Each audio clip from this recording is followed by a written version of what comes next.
Good afternoon and welcome to the City of Toronto COVID-19 media briefing for Thursday, May 14th, 2020. Joining us today is Mayor John Tory, Toronto's Medical Officer of Health, Dr. Eileen and Toronto Fire Chief and General Manager of the Office of Emergency Management, Matthew Pegg.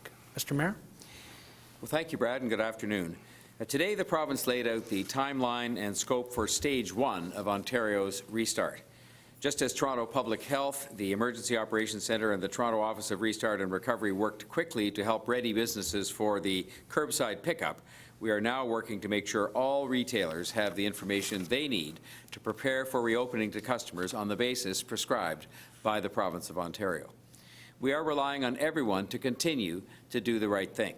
Businesses need to follow public health advice to protect their customers and their employees, and residents need to follow public health advice to avoid spreading the virus within these businesses and in their communities. I echo Premier Ford's comments that businesses should reopen only if they are absolutely ready. Absolutely ready. COVID-19 is still a deadly virus. We have avoided the grimmest scenarios precisely because we have taken unprecedented precautions to protect health and save lives, and because of the huge sacrifices made by Torontonians in the cause of defeating this virus. And we cannot and we must not let those sacrifices be in vain. All these weeks when you have made the sacrifices you have made, it is not a good time to throw any of that great progress away. So now, it is up to all of us, and I mean all of us, to make sure, because no one is immune from COVID-19, to make sure that we exercise personal responsibility. By following public health advice and continuing to keep your distance, wearing a mask where you can't keep your distance, and taking immediate action if you have symptoms or you are diagnosed with COVID-19, you will avoid spreading the virus and help us to contain that spread and to continue to save lives. We are ready to implement quickly on a number of fronts where advance notice was signaled or in which we have planned proactively. We are ready and will open city-owned golf courses starting Saturday, subject to rules and practices which won't be golf as usual, but which should nonetheless bring joy to all the duffers out there who've been waiting for golf courses to open. Physical distancing will be very much apart, and some of the signage you'll see will indicate it's 2 golf clubs apart. We have different measures for this: hockey sticks, golf clubs, and the good old tape measure. We are ready to open our off-leash dog parks as early as Saturday, but we need confirmation from the province, which may not come in time for Saturday, but we are ready to open our dog parks on Saturday, and along with the coming opening of dog groomers, I know this will be a relief to many dog owners. Fido potentially now could look better than Fido's owner, and the grooming probably costs more than a hairdo, but we are taking these things one day at a time and one step at a time. Our parks are already open. They have been open this entire time, but based on public health advice, we have been diligent about physical distancing and the need for people to use parks in a way that is considerate of continuing public health concerns. For our part as a city and a region deeply impacted by this virus, with 648 lives already taken in Toronto alone, we are going about this as slowly and carefully as our public officials, our public health officials advise. And I think as you would expect, given the toll that has been taken thus far. And that life-saving expertise of our public health officials will continue to be crucial as we go to the next stages. From the beginning, I have supported as mayor the carefully phased reopening of Ontario, which was to follow 2 to 4 weeks of improved health numbers. Those numbers are particularly important because it is critical that the opening of more businesses and facilities, especially as we look at Stage 2, is done in a safe way and in a way that does not allow for the continued spread of this virus. I know people want this to be over as quickly as possible. I also know they want this to be over as safely as possible. And they most certainly want nothing to do with any second wave that brings with it more loss of life, more illness, and another shutdown. We have made it through 9 weeks of this lockdown, and no one wants to see us right back in a shutdown again because we didn't place public health first. As we enter the first phase of the province's recovery framework, I am more focused than ever on the crucial importance of meeting well-articulated and well-understood COVID-19 public health goals before we advance to the next stage. I am of the view that we could work more closely together, government to government, medical officer to medical officer, and others, to clearly establish those goals and to clearly communicate them to the public so that everybody will be able to track our progress. Now, last week, we announced Active TO, a program being designed by Transportation Services and Toronto Public Health to provide more space for people walking and cycling and to allow for better physical distancing as part of the city's restart and recovery. These spaces are important as we move from people staying home as much as possible to more people going outside in the better weather, people supporting reopened businesses, and quite a few people returning to work as time goes by.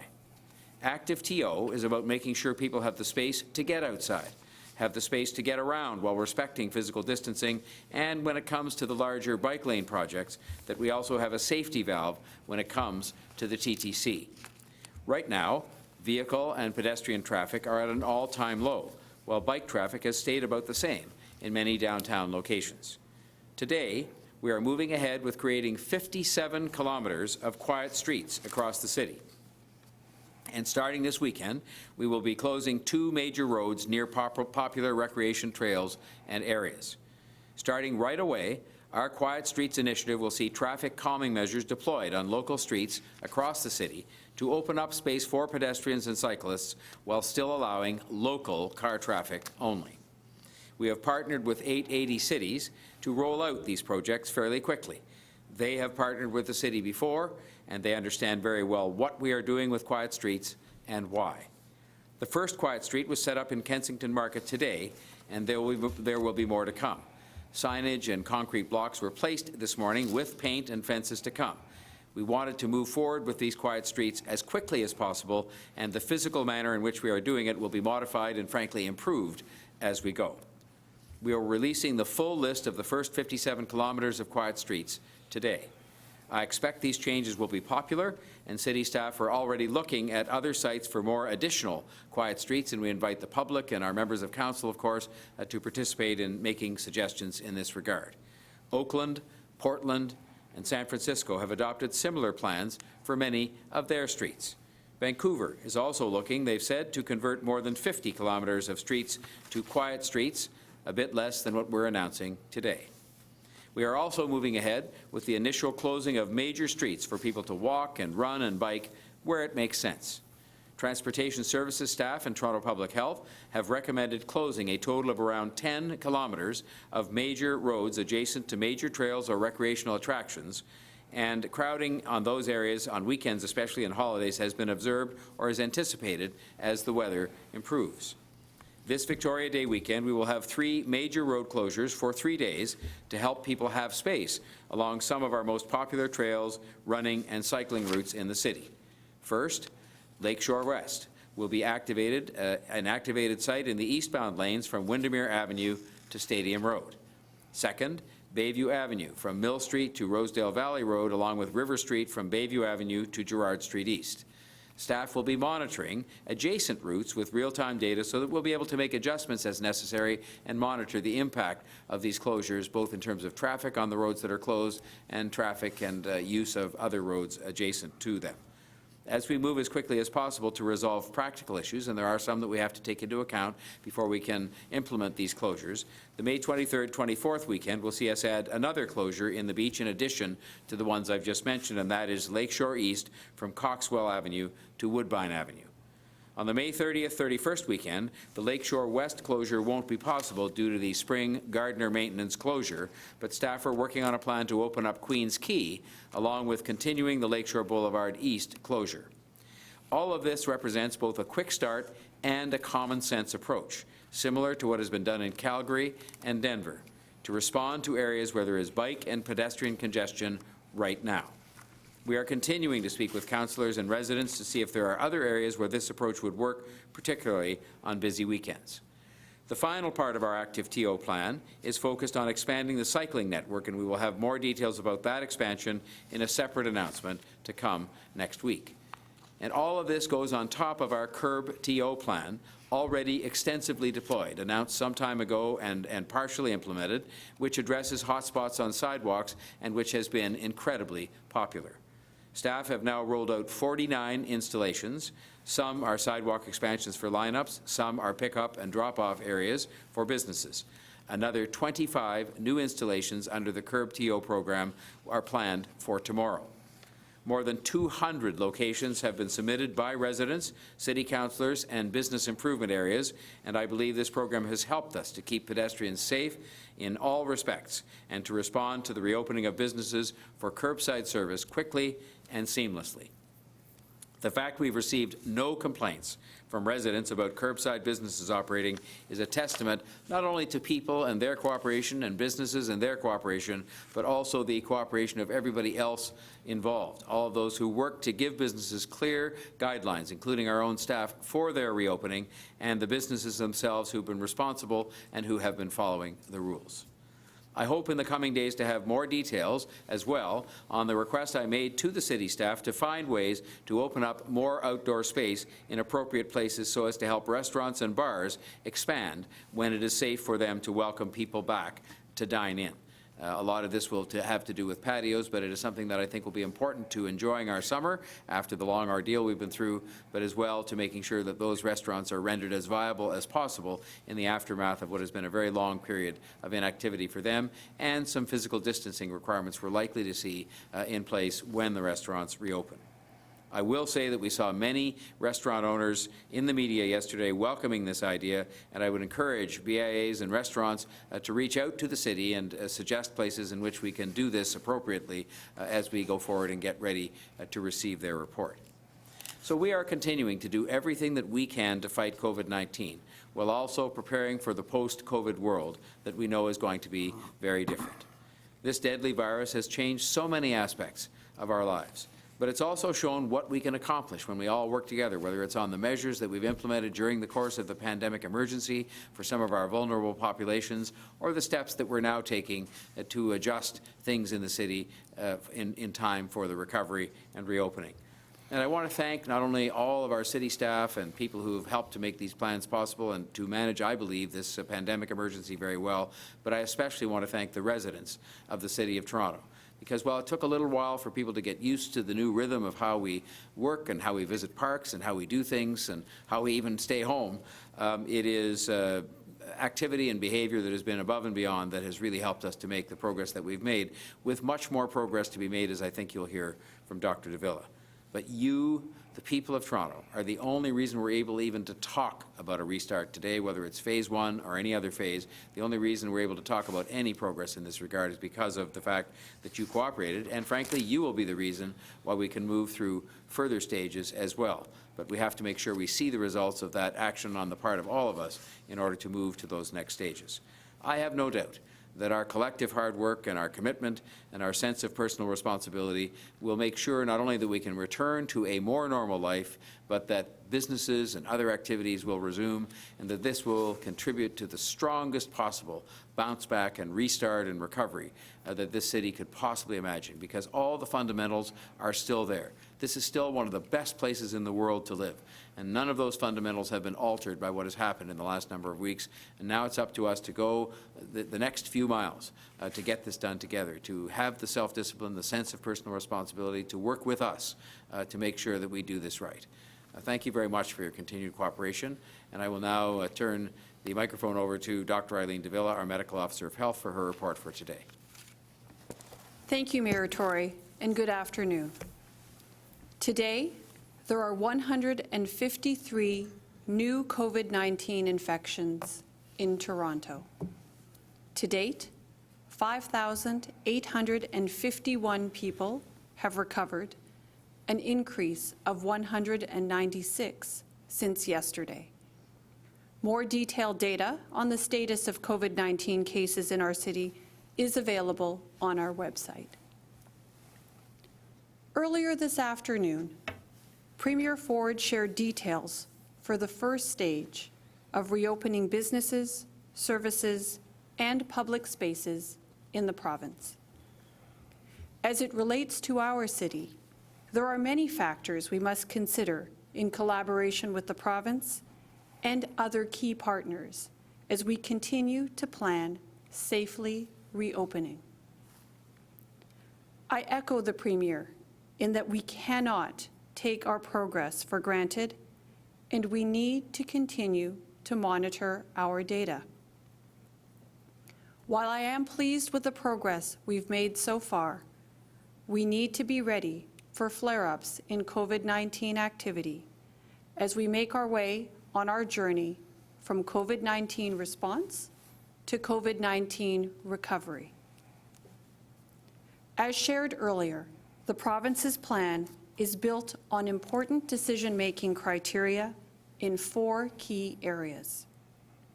First and foremost, any decisions to reopen the city should and will be driven by key public health and health system considerations.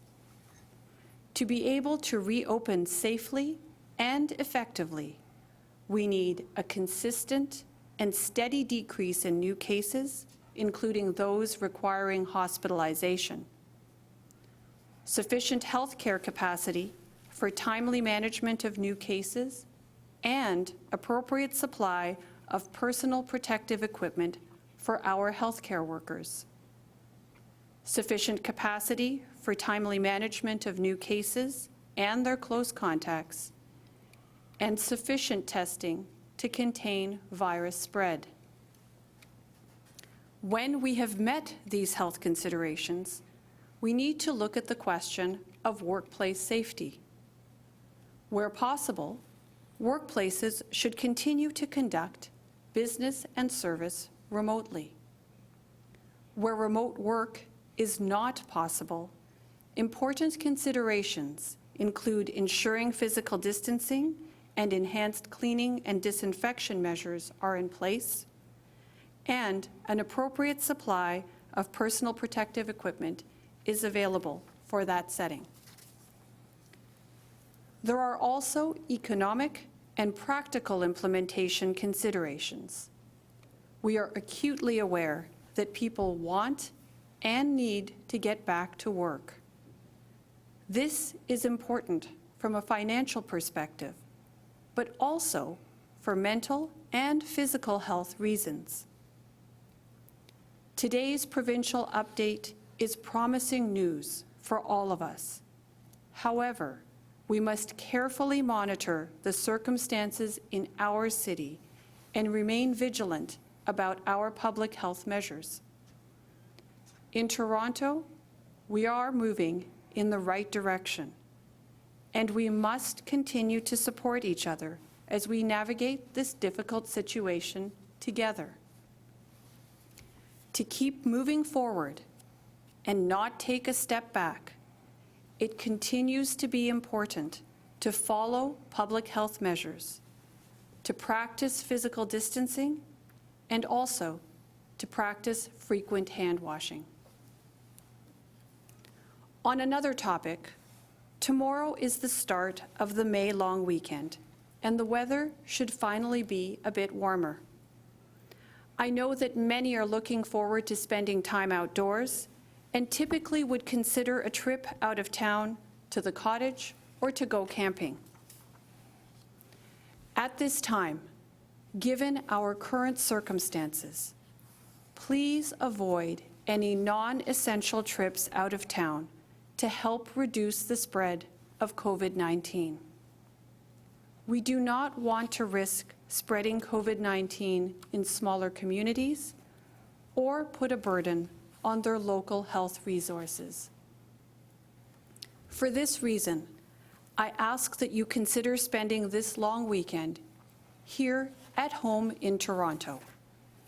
This will reduce the risk of virus spread, and it is also a great way to support our local businesses. I do encourage you to enjoy the outdoors and spend some time getting active this weekend. It is important for our physical and our mental health. If you do go outside, do so only with members of your household. And remember, as per the provincial order, the maximum group size is 5 people. Please avoid close contact with others outside your home, and do not make plans to meet up with friends. It is not time for that yet.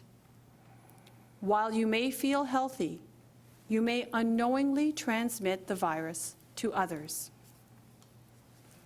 When you do go outside for essentials or for exercise, please practice physical distancing. If and when you cannot reliably maintain physical distancing, please wear a cloth mask or a face covering to help stop the spread of your germs to those around you. These actions will help keep our community safe and healthy. While we are making progress, there is still more work to do.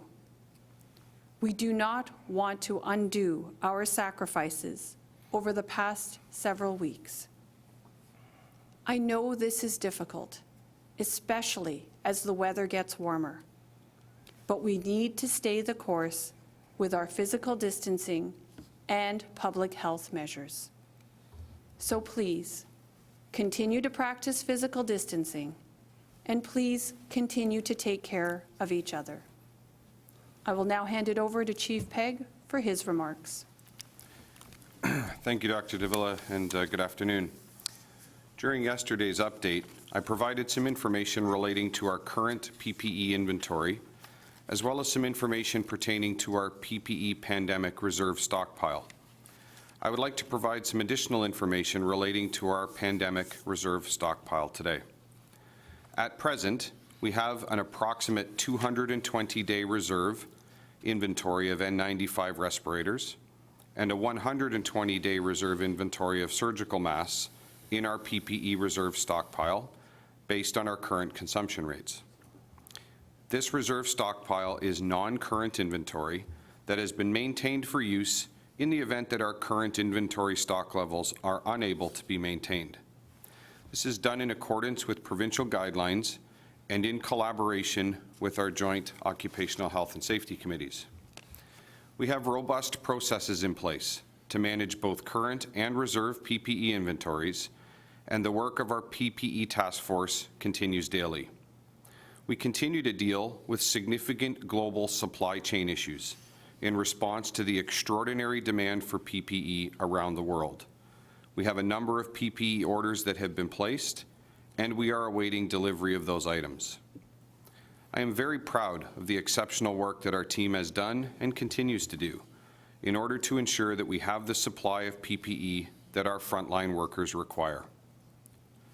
In response to the announcements made by the Province of Ontario earlier this afternoon, we are now developing the plans that are required in order for Toronto to respond. This work will continue around the clock.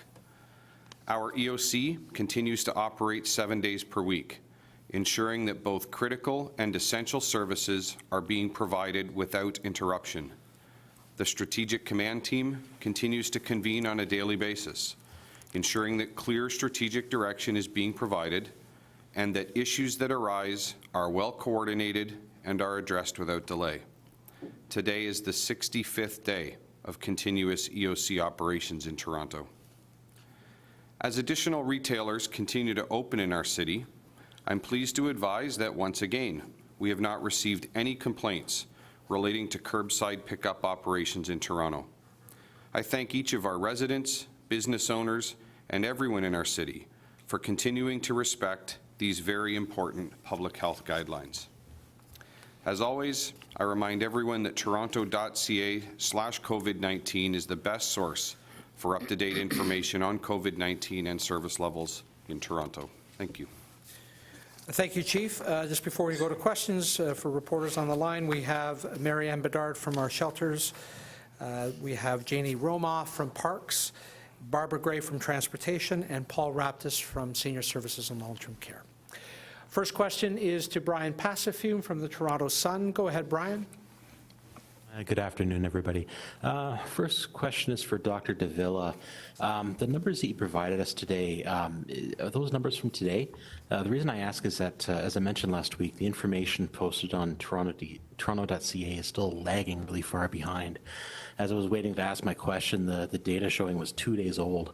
Today, for example, you only gave us the number of new cases and those who've recovered, not the total number of deaths, how many total cases, how many in hospital, et cetera, et cetera, et cetera. That information is vital when we're writing stories about this. Can you explain why the data, which used to be so very up to date, is now chronically lagging so far behind? Okay, so thank you for that question. And certainly, making sure that you have the data needed to report is important to us. So I can tell you that right now, you asked about the number in hospital. 405 would be the number in hospital, 97 in ICU, and sadly, a total of 648 deaths. So those are some of the data you were requesting. We did make a change to our data reporting online to line up with the provincial numbers so that when you're seeing the provincial figures, you're seeing the relevant city-level figures in concert with what lines up with the province. So that was a change that we made in order to have some coherence with the data reporting at the city level and have it line up with what's happening at the provincial level.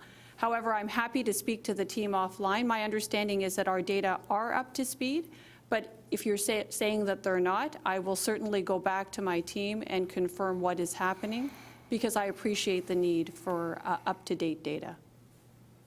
Okay, as you were answering the question, I hit refresh, and it looks like it was just updated, I guess right before I asked my question.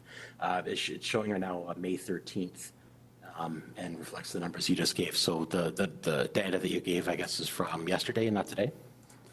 That's correct. In accordance with what the province is reporting on a day-to-day basis, we are trying to make sure that we're lining up our data reporting to fit with theirs so that there is coherence in the reporting system. Okay, thank you. Okay, Brian, thank you. We'll go to Shalima Maharaj now from Global News. Go ahead, Shalima. Hi there. My question is for Dr. Davila. This one pertains to clothing stores that will be reopening. We've been asked as well by a number of people, what specific directives will be issued when it comes to people going in and actually trying on clothing. Will that mean new cleaning protocols for retailers? And can people bring back those clothing items without any sort of concern that they may be passing on, anything, because obviously people would have been trying on items at home as well. So you ask interesting questions that we're all going to have to learn how to manage in this new era of COVID-19. My understanding is that there are a number of protocols that are available for businesses. I don't have that level of granularity with respect to the details, but certainly there are a number of different requirements that I think are going to be needed. Key amongst them are going to be physical distancing measures within retail environments. That certainly has been one that we've been talking about over the last several days. But you're quite right, cleaning and disinfection procedures will likely need to be enhanced relative to what was there in the past. With respect to what is happening around clothing return policies, I will have to go back and look specifically at the details. However, I think it's really important to remember that the advice continues to be that for those who are actually sick with COVID-19, they should be appropriately isolated. And certainly those who are ill or symptomatic should be staying at home so as to minimize the risk of transmission through those routes. All right, thank you for that. Okay, thank you. Go now to Mark McAllister from City News. Mark? Mr. Mayor, with regard to the province's announcement today, obviously some of the outdoor recreation facilities, dog parks, libraries are all within the purview of the city. I guess the question is Toronto ready, aside from the mentions that you made, and how do partially opened parks allow for people to gather in some parts and not other parts? Well, the fact is that we have not closed, other than High Park, to my recollection, we haven't closed any parks. What we did close was amenities inside the parks, and that was a considered decision made by our own medical officer of health and by the city itself to reflect the fact that we were concerned about both the crowding aspects there when people are in close quarters on playground equipment and so forth, and also the possibilities that the virus can be left on that equipment in the absence of an ability to disinfect it, for example, on any practical basis, because we have 1,500 parks across the city. And so we're talking every day about things we can open up, the opening of the off-leash dog parks, which in this case we're ready to open. We have a plan, and we're waiting on the province now as an example of something that we're ready to do. And I can assure you that our Parks, Forestry and Recreation Department, every time there has been any kind of lifting of restrictions by the province, has been ready to move quickly with a plan. Golf courses being another example. They announced it today. Our golf courses will be open on Saturday, subject to 2 golf club physical distancing. So I think we're moving very well, and I think we're planning as best we can, given that we're not certain about what these lists are sometimes until they're announced. We've been in discussions with the province on a continuous basis every day, but I think they will confirm to you that this list that was put out today was still in a state of flux, as recently as last night. And so it's very difficult for us to have plans ready for things sometimes we know or don't know or can't be sure are included on their list. And I'm not being critical of them, I'm just saying that's the reality. An unrelated question for one of my colleagues who's doing a separate story. Pegg Taxi says they're frustrated with some of the messaging from the city that people potentially infected with COVID-19 using cabs without disclosing their status until it's too late. So maybe this is for Dr. Davila. If you can, what do you say to these taxi drivers who are calling on the city for more clear messaging on those people using their cabs? So I would say that we've been very clear that people who are ill really should be staying home. And particularly those who've been diagnosed with COVID-19, they're meant to be in isolation. And in fact, there's an order in place around ensuring that those who either have COVID-19 or those who are at high risk of COVID-19 should be appropriately isolated so as to minimize the likelihood of spread of disease. Now, I appreciate that with that in mind, there should be very little opportunity for those with COVID-19 to be getting into a taxi. However, there are some circumstances, very few, but there are a few circumstances where you can expect that, or you might anticipate that somebody with COVID-19 might need to transport themselves from one place to another.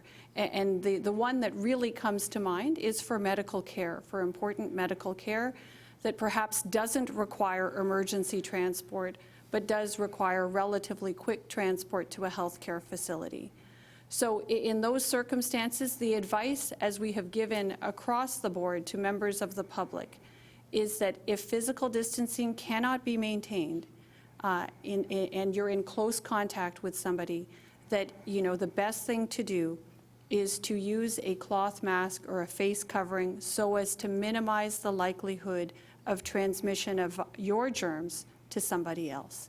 But again, I would remind you that, to my mind, given our existing order and in respect of COVID-19 or those who are at high risk of having COVID-19, there should be little opportunity for transmission in the fashion that you've just described. Mark, may I comment on that as well? Only to say that our Emergency Operations Centre has been in extensive discussions with representatives of Pegg Taxi, and that the principal issue that they seem to be concerned about on a continuing basis, and I understand the concern, is that the assessment centres where people go to get tested and could end up testing positive are not making phone calls themselves to make it very clear to any taxi driver who comes that you could be dealing here with a person that has COVID-19. We don't run those assessment centres. I gather we've been in communication with them because we think it is fair that they should make it very clear when someone orders a cab that the person might have COVID-19. I gather that there are cabs in Beck's fleet, for example, who have said they would be willing to pick those people up, subject to perhaps having proper PPE and so on. And so we continue to work at this. We're trying hard, but we don't run the assessment centres. Therefore, we don't give them instructions as to what they should do or could do with regard to making sure that cabs are notified that they might be picking up someone who has tested positive for COVID-19. But we continue to work at it, and we continue to discuss this with them. All right, thank you. We'll go to Matt Bingley now from Global News. Go ahead, Matt. Good afternoon. Mayor Tory, I'm just wondering, Toronto continues to outpace lead the pace of the province when it comes to new infections. Today, for example, it has more than half of the new infections in the entire province, and I'm just wondering if Toronto's pace of reopening should be slower than some of the other areas in the province, like we've been seeing in Quebec. Well, I will let the medical officer of health comment on the detail of that, and I think she did in her statement, but I will simply say this. I'm glad at the fact that the Premier and Mr. Phillips indicated that the date on which the actual effect of most of the opening, aside from golf courses and things like that, will actually be next week, which gives us another 4 or 5 days to see the kind of 2-week improvement in results, if it happens, that was called for in their own framework. And I think that's an important thing to remember, because I think it was an important element that brought the framework a fairly broad approval, was that it had in it a requirement that said 2 to 4 weeks, I believe is what it said, of improved test results. And the medical officer of health has pointed out we haven't yet seen that. We've seen improved results. I've also been signaling, because I think when you look at what phase 1 consists of in terms of some broadening of retail, some access to some services, that I, as the mayor, but I will rely on the advice of the medical officer's health, but as mayor, I'm not as concerned about that, but I've made very clear, and I'll repeat it again, when it comes to approaching stage 2, I think there's an expectation on my part, on the part of medical officers of health, other mayors, and most importantly, the public, that there will be set out very clear, understandable criteria that have to be met in order for us to move to the much broader stage 2. If you ask me if I know right now what criteria, what chart could I look at that sort of says here's what was used in the decision with respect to stage 1, I would say no, I don't. I should know that. We all should know that. And with stage 2, which contemplates a much broader opening and therefore potentially a much greater risk to having COVID-19 come back and have a second wave if we're not careful, I think that there should be very clear criteria available to everybody, and that also allows us from Toronto and the GTA, where there has been a much more acute experience with the pandemic, and that's nobody's fault. That's a fault of, or that's a consequence of a dense population in a very big city where there's a lot of mobility of people. And that should be taken into account because this is the economic engine of the province. And if the recovery doesn't happen properly here because we don't take these things adequately into account and measure how we go about doing these things, then that could affect the return to normal of people's lives in the city. It could affect the economy, but most important of all, it could affect their health going forward. And so you'll find us being quite focused on that. But I think for today and for the stage 1, which takes effect actually next Tuesday, we are hopeful that the test results will match up to the expectations that were created for stage 1. And my second question is for Dr. Eileen de Villa. When you keep seeing the number of active cases jumping up, currently we're well over 1,200 active cases. That's much higher than the city was at when all of the lockdown began, when the state of emergency began on March 23rd. Why, when you have that number of cases, why is now the right time for us to be easing up? Well, I think we look at what has been proposed thus far, and it actually is still consistent with appropriate physical distancing and reasonable public health measures. And as you've heard the mayor just say, future reopenings, further reopenings are clearly going to have to follow criteria that he would like to see, and frankly that I would like to see as well. And what the mayor just outlined is entirely consistent with what has been put forward in the reopening framework put forth by the province. Whether we're talking about, and it's got criteria specific to a range of areas, everything from virus spread and containment to public health capacity, to healthcare capacity and surveillance capacity. We have very careful areas that we need to monitor and see significant progress on in order to allow for further reopening of services, businesses, and other aspects of life in the province, and for our concern, specifically here in the city. So I think we have a very good framework to work with. We would like to see clear criteria applied so that we can be sure that we're moving forward in a very safe and appropriate manner into COVID recovery. Brad, I would like to make one more comment. course. This is a very, very important point, and I'm glad you've asked the question, Matt. But I think if you look at what was done today from us sitting here looking at it from the safety and well-being of the people of Toronto, they did not open malls. They did open, subject to physical distancing requirements, stores that had a street entrance. They did not open many services and businesses, but did open some that may be of particularly more urgent need for people to use. And I think that if you look at it on that basis, they didn't open many recreational and other kinds of facilities. They limited sports, for example, to single participant sports and no spectators present and so on. Had that balance not been there in what they did today, I won't speak for anybody else, but I'll say I might have had more trouble given the fact that we're still struggling with this in the City of Toronto. We're making progress, but we're still struggling on something very, very important. But I think what they did was balanced enough that we could see it as being that kind of progress people want to see as well, and the balancing act that all of us have had to go through in terms of providing people with some hope and providing the economy with some hope that it can restart itself as measured against the ultimately most important thing, which is public health. Okay, thank you. The final question is to Francine Copin from the Toronto Star. Francine, go ahead. Oh, hi. My first question is for Mayor Tory. Mayor Tory, do you agree with Mississauga's mayor that we need a specific GTA-focused reopening strategy rather than a blanket province-wide approach? I would put it somewhat differently. I think what we need to have is a lens that we use in all of the decisions that are made, and by we I mean the province and us and all of the medical officers of health for the whole region, that looks very carefully at the circumstances in this most densely populated region of the entire country. 7 million people live in this region. It has been affected because of dense population, because of more congregated settings in which people live and so on, by this virus, more so than other parts of the province and some other parts of the country. That's a fact. That's nobody's fault. That's just the fault of reality of a big city. You've seen it elsewhere as well. Big cities are places where things like this can travel back and forth and infect more people.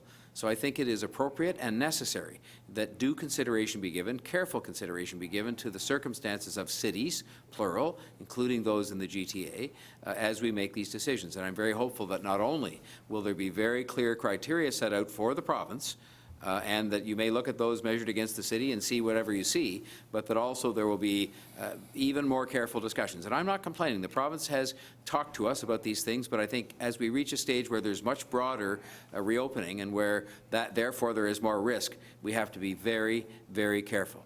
And I think most people would agree with that. After all the sacrifices they've made, this is no time to be making decisions other than on a very careful basis so that we have as little chance as possible of any kind of backsliding into the horrors of the last numbers of weeks in terms of loss of life or just in terms of the impact on people's lives.